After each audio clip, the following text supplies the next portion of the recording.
Oh yeah. Not bad. Oh, ho, ho, ho, ho, ho. Claim droppers. Ooh, you almost got yourself shot, boy. Well, just don't stand there. Come on in. You're letting the cold air in. What are we doing today? Besides eating good, boy. Well, I figured we'd have another episode of Frontier Western Classics. Yeehaw! So what are we going to talk about today? Well, what do you think we're going to talk about? We're going to talk about gold, boy. And at the same time, I'm going to make you up some of my world-class cowboy-style eggs, except with a twist. Now, before we get started, I got a whole bunch of shout-outs to give.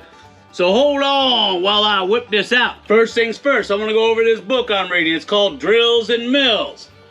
Look at that, boy, Drills and Mills. We got this one from a good friend of ours, Joanne Lightheart. You've probably seen her coming out with us all the time when we're doing rappelling. And she's great at doing Dutch oven cooking. Ooh, it's better than my cooking, if you can believe that. Anyway, this is a fantastic book. If you don't got it in your library, I strongly suggest you get out there and get it. Teaches you a lot about the Old West and how they did all the milling and drilling and blasting and all that good stuff. Some good late night reading. Ooh, fire's just about ready. All right, now, next shout out. Oh, where's my spit too? Next shout out goes to Gary Bass. He put together a nice little collage for me for my birthday. And I want to give him a big cowboy and shout out for doing that. And in case you don't know, he's got his own website called Tommy Knocker's Gold Prospecting. I'll leave a link down below. You can go check it out, boy. Just keep those pants on. So you ready, Gary? Here it comes. Ooh, yeah! Ah, Slim, what'd you do with my bullets? All right, so what are we talking about today, boy? Start some good eating. We're gonna talk about how prospectors and miners of the day used to buy and sell stuff. Now, in case you didn't know, the currency of the day for most prospectors and miners was gold dust and nuggets. Now, yeah, they had coins and they did start to introduce paper currency, but for the most part, people felt really comfortable trading with gold. And that's pretty much what they did in the Old West. And today, I'm going to show you exactly how that's done and how they figured out what was what and how much it was worth. And then how it compares with today's technology.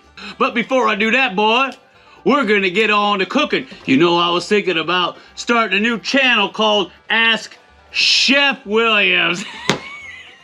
What do you think about that, boy? Huh? Leave me a comment down below and tell me if I should start another channel, a cooking channel. Woo, yeah! All right, come on over here, boy. I got something good for you. Don't say nothing, boy. Just drop those pants. Whoo, man. It's my powerful strong that is. Oh. All right. Think my fire's hot enough? Oh no, it's not hot enough. What the heck? I'm over here jaw jacking and my fire's going out. Dang it. Yep, it's hot enough. All right. Here we go, boy. First, we're gonna start off with Slim Surprise. I don't know what it is. Oh man, it smells bad.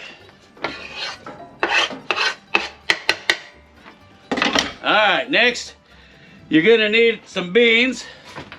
Put those in there, like that. And of course, you're gonna need 3 eggs. Shells included. Just like that. Then you're gonna give it a good stir. Oh yeah. Just like Mama used to make. Except better. Ooh, now the secret ingredient. Oh. Woo, doggy! Yeah, oh, there's not much left. Slim must have been hitting that bottle hard. Ooh, can't you just taste it, boy? All right, while that's cooking, let's get on to what we're talking about here. I got my bowl ready and my spoon.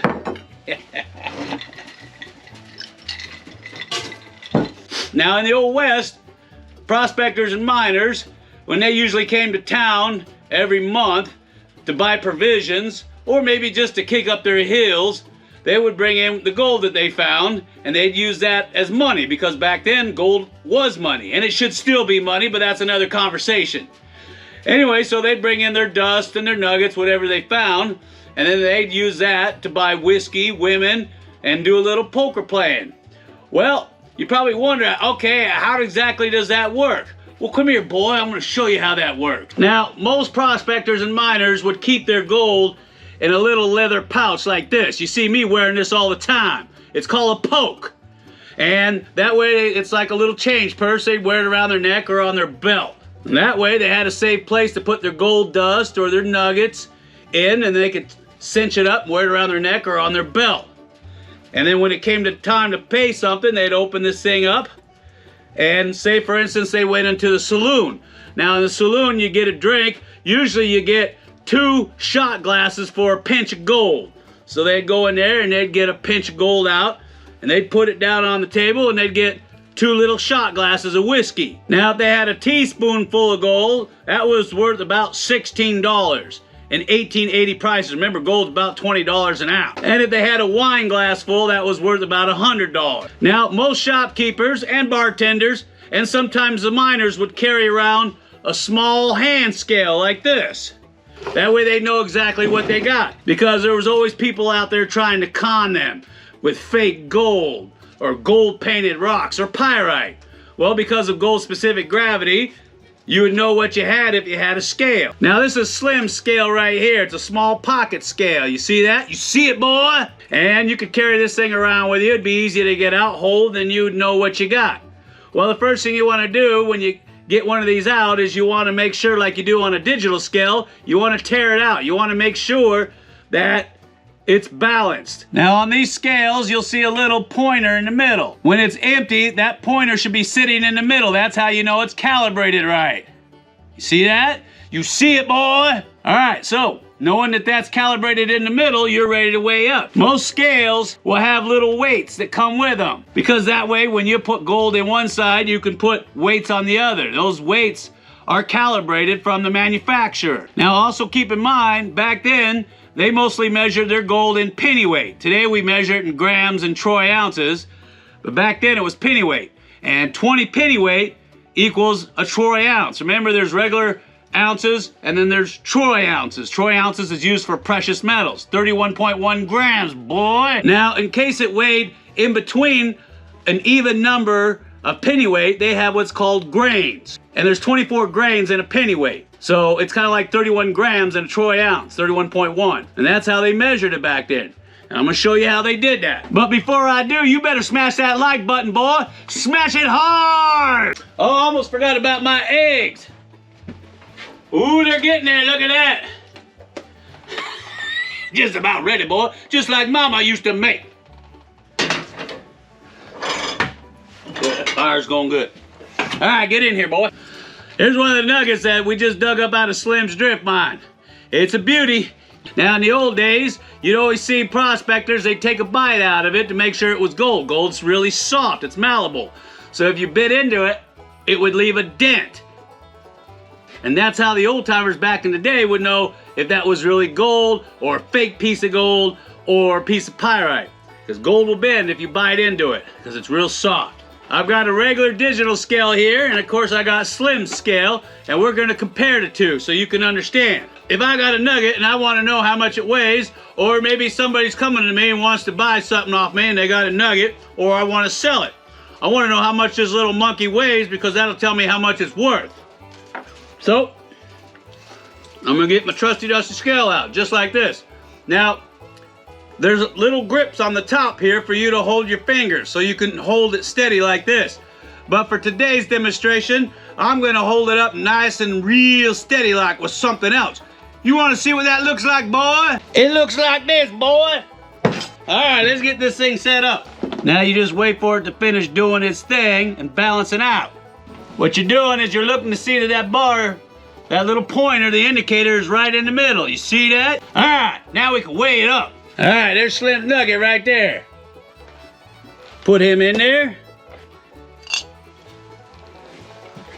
All right, I think it's 4 pennyweight. You can see where they're stamped. There's 4, and I got a 5.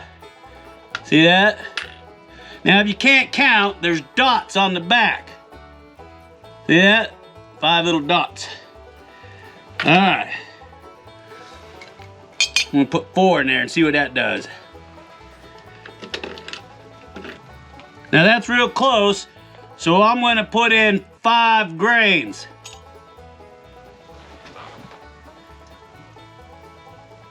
That looks pretty good. So I'm 4 pennyweight, 5 grains. Remember, there's 20 pennyweight to a troy ounce and 24 grains to 1 pennyweight. Now 5 grains equals 0.22 pennyweight. So I should have 4.22 pennyweight worth of gold in that nugget right there. So what I'm gonna do is I'm gonna take my digital scale and see how it pans out, no pun intended. All right, now you'll see on some of these scales the pennyweight, DWT, is the abbreviation for pennyweight. Make sure it's teared out. We're gonna get our nugget. Remember what we said? 4.22. 4.28. Not bad. Not bad at all, boy. That's pretty darn close, don't you think? That's what I thought. All right. Now, oh, that reminds me of my cooking. Ooh. The only thing I'm missing is some Rocky Mountain oysters. Ah! Oh, got it all over my scale. Ah, dang it. Ah. And my gold. I guess I'll have to eat that later. Ooh, it's steamy too. Now, this is one of the nuggets we got out of Slim's drift mine. That one section, that Chinese drift mine that we just opened up. And I got a big surprise for you on that one too. Ooh, wait till you see what we've been doing. Slim's been working me like a dog. We finally got a head frame on it and collared it all the way down. Ooh, you don't want to miss the next video because we'll be showing it real good like. Anyway, we'll be giving this one away too to one of our premium patrons. Now, you know what you got to do to be a premium patron, boy, so don't act silly on me. Go ahead and click that link that looks something like... looks like that. Click on it, make a $10 pledge, and you're in like Flynn. Ooh, oh, I'm missing out some Rocky Mountain oysters to go with my eggs. Just like my, smells good too. Ooh, you don't know what you're missing, boy. All right, well, let me get on out of here because I got some eating to do, and you trust me, you don't want to see me eat. Oh, and I'm sure I'll get a bad case of mud butt after I eat that too. So anyway, till next time, this is Jet Williams, and who? A whole bunch of gold, that's who. Saying you like these frontier western classics? Well, we do too. Just stick around, boy, because we're going to teach you more about AU. Take care, everybody.